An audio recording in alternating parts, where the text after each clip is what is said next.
we have placed singleness on the same basis of being unmarried. And therefore, people say, oh, you're still single because you're not married. But my point is that you shouldn't get married until you become single. You walked away from that relationship. You walked away from that marriage. Walked away from that job because you never came into singleness. Because listen to me, you can't hurt me when I'm single.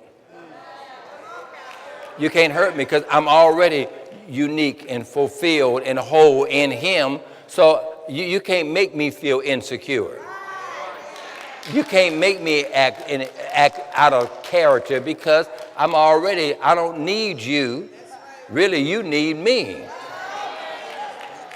You're whole, whatever category you're in, whatever marital situation you're in, whatever position God has you in, you are somebody. You are separate, unique, and whole. And if you grab a hold of that, you will not falter because He will be your all and all. Because you get your substance from Him. Because every married person should be pursuing singleness. Exactly. Because if they got problems in that marriage, they got challenges, is because not of the other person, is more of them.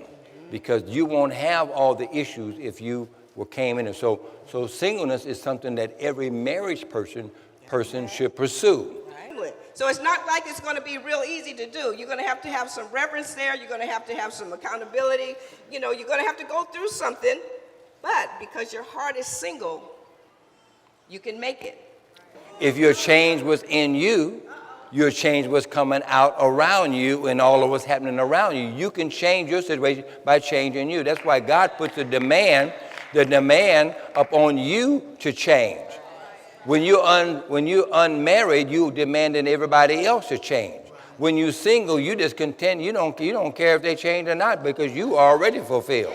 Got a whole society of people nowadays that don't feel like somebody should be able to tell them. We used to say that, it takes a village to raise a child. We used to correct children when they got out of line. Mama might not be there, and we have a lot of aunties around or whatever we call ourselves, but we could correct children. Right now, we got a situation where a lot of children will step up to you, and they'll just tell you, you're not the boss of me. Y'all heard that before? You're not the boss of me. You can't tell me what to do. No, we have to help our children as well as ourselves. If you don't know how much single you are, then you won't know how much singleness you can give.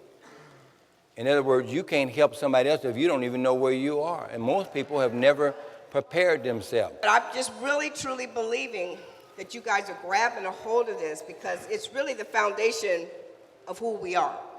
When we get this, you're going to be able to apply this to every area. Every message that we preach from now on is still, if you're not single, it's not going to work in your life. The top 12 relationship killers for the unmarried, or what people call singles. Number one, the first one for killer in relationships is immaturity.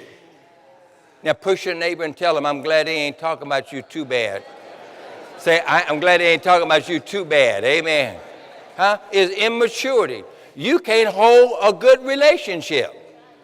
You can't hold the jobs that God want to give you. You can't hold the finances. You can't hold the things that God wants you because of the immaturity of your life.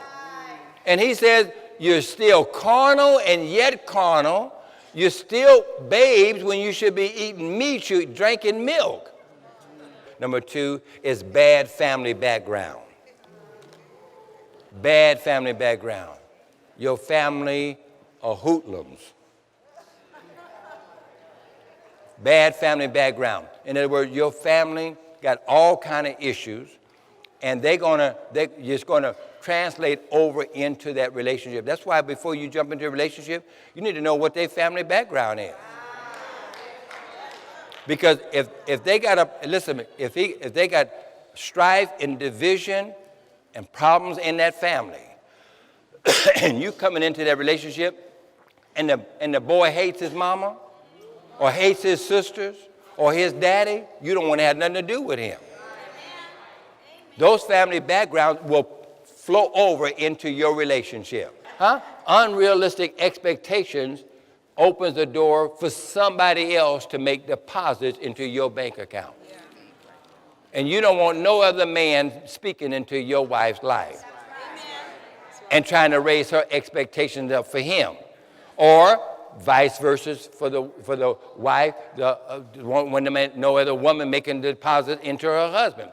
But when unrealistic expectations start happening, the enemy starts milking that situation, and that's why we got so many other different problems and situations going on.